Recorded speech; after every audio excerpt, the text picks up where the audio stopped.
Hello. So I've played an ungodly amount of Metaphor ReFantazio lately, and after getting all the achievements and finally finishing the game completely, I've gotta say, this might be the single best video game that Atlus has ever made, and it's definitely my favorite game of the year. If you're unfamiliar with Atlus, they're the creators of the much beloved Persona series, a series where you play as a high school student by day and a monster slayer of some sort by night. Of course, that's a gross oversimplification of what actually goes on in the Persona games. Each game has its own unique setting, story, and twist on the formula, but at their core they're all these turn-based RPGs with this very unique time management aspect to them. During the day, you get to choose between hanging out with your friends or raising your social stats by doing various activities such as studying or eating burgers. And when you're not doing that, you're battling it out in some dungeon or another, trying to level up and complete your objective before the deadline hits and you lose the game. The deadline is an integral part to these games, and while it can seem stressful to have it hanging over your head at all times, it really makes you think about the choices you make, the people you choose to hang out with, and, dare I say, the value of time itself. And this just creates this gameplay loop that is extremely addicting and rarely ever gets old, even though the games are like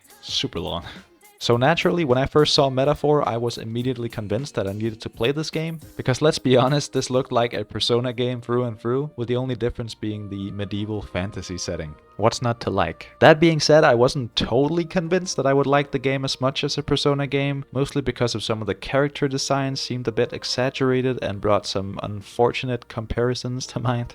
What I didn't expect was that I wasn't just gonna like it as much as a Persona game. I actually think that it tops them in a lot of ways. So let's get into why that is, shall we? Before we do that though, let's quickly talk about spoilers. This is a spoiler-free video, but I will be showing some visual spoilers, like party members, settings, and weapons that you might not want to see beforehand if you haven't played the game. Audio-wise, this video is completely spoiler-free though, so feel free to listen if you're worried about that. But thank you so much for watching, and let's get going.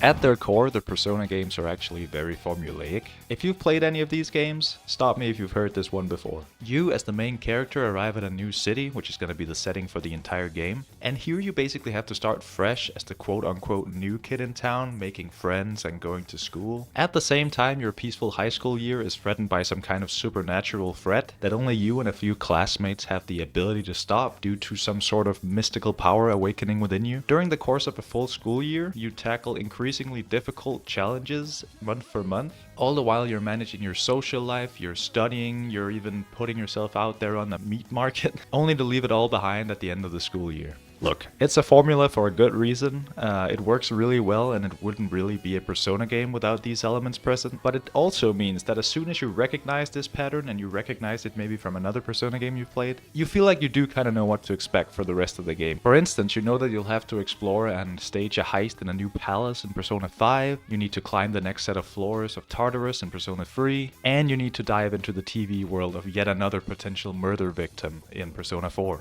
This is where Metaphor ReFantazio really sets itself apart, in my opinion. From the moment you set foot in this fantasy world, you have no idea what to expect, and I love that. All you know from the beginning is that you have to save the prince somehow, and the story develops in so many different and unexpected ways that it sort of keeps you guessing all the way through. Now, I love a good mystery where I get to play an active role in figuring out what's happening, and so this type of story fused with this type of gameplay is just a match made in heaven for me. I'm not gonna stand here and tell you that every big plot development or reveal was totally unexpected or hit home with me, but I still think that Metaphor's story is a great one, tackling themes such as the power of fiction and fantasy, beliefs, loyalty, what it means to love your country and what it means to want the best for it. I also think the overall setting of what ends up just being a giant election campaign almost is incredibly enticing and very fitting for the world we live in today, showcasing how ideology can stir and twist not only a person of power, but also the people that they seek to represent.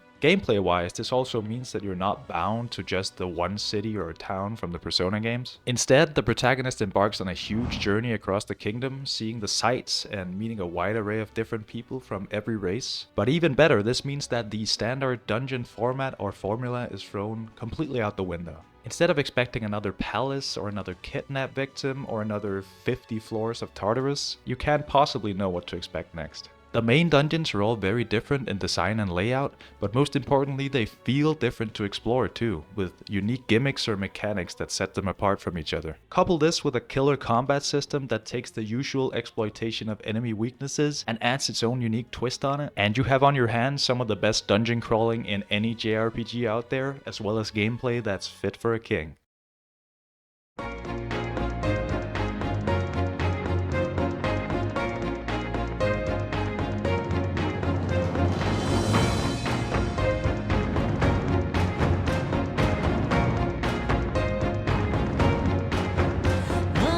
Now, as I said earlier, the character designs for Metaphor initially put me off just a little bit. I took one look at this bat looking thing with his red eyes and I was like, oh, okay, but how am I supposed to sympathize with this exactly? Well, here I am 80 hours later and that guy doesn't know what the hell he's talking about. His name is Heisme, and I would give my life for him, you stupid. So this just might be my favorite cast of main characters in any Atlus game, and that's saying a lot because none of these characters even seem to like steak. Just like how Metaphor mixes it up in terms of gameplay and story, so too does it mix up the formula when it comes to companions.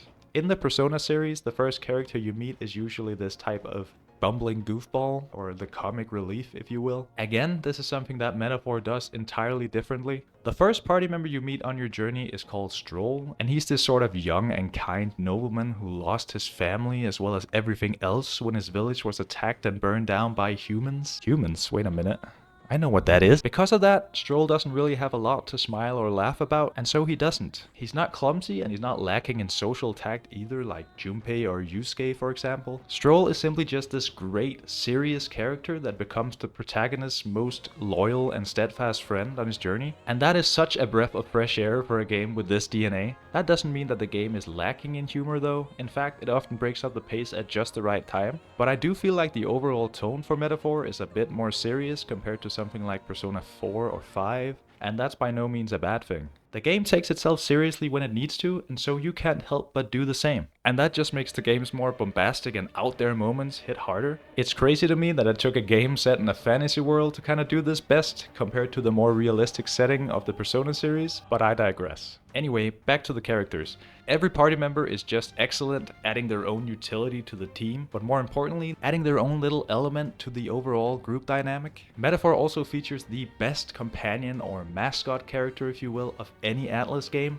I mean, sure, she'll still remind you that you're too tired to go outside sometimes, but she is just such a likable, loyal, helpful, and well-written character that you can't help but look past all that. And the villain? Oh my lord, the villain. His name is Luis Guillerburn, and he casts an enormous shadow across this entire game. I mean, whenever Luis was on screen and started talking, I instantly just started inching closer towards my monitor. He has this insanely commanding presence that just demands your attention, and he is utterly fascinating as a character and foil to the protagonist. Luis Guillerburn is without a doubt my favorite villain of any Atlus game yet. I just couldn't get enough of him. It doesn't hurt either that the English VA for Luis, as well as every single character in this game, is voiced just perfectly. Like, usually I'm not the biggest fan of English dubs, whether it's for anime or it's for Japanese RPGs like this, but this just might be the best English dub I've ever heard. It is flawless in every way. And all of this together just makes you fall in love with these characters over the 80 or so hours that it takes you to complete the journey. Which just makes you even more upset when you find out that you can't actually fall in love with any of them. Like, seriously Atlus, why did you create such likable characters only to remove romance from the gameplay loop? It is baffling to me. On second thought, this is the worst Atlus game ever made.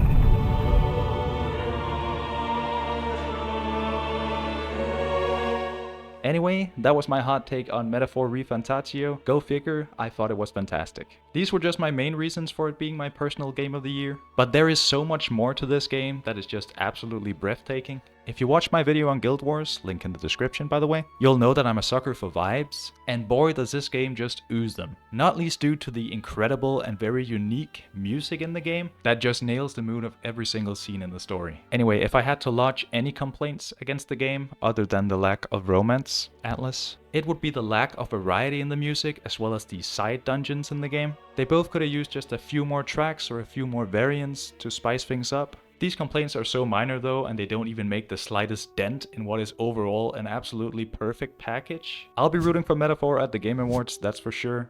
That's all for me for now. Thank you so much for watching, guys. Here at the end, I would just like to thank everyone who watched, liked, and commented on my Guild Wars video. It's insane to me to see the numbers on that and the response from you guys, so thank you so much. If you liked this, please don't forget to like and subscribe either, and I will see you for the next one.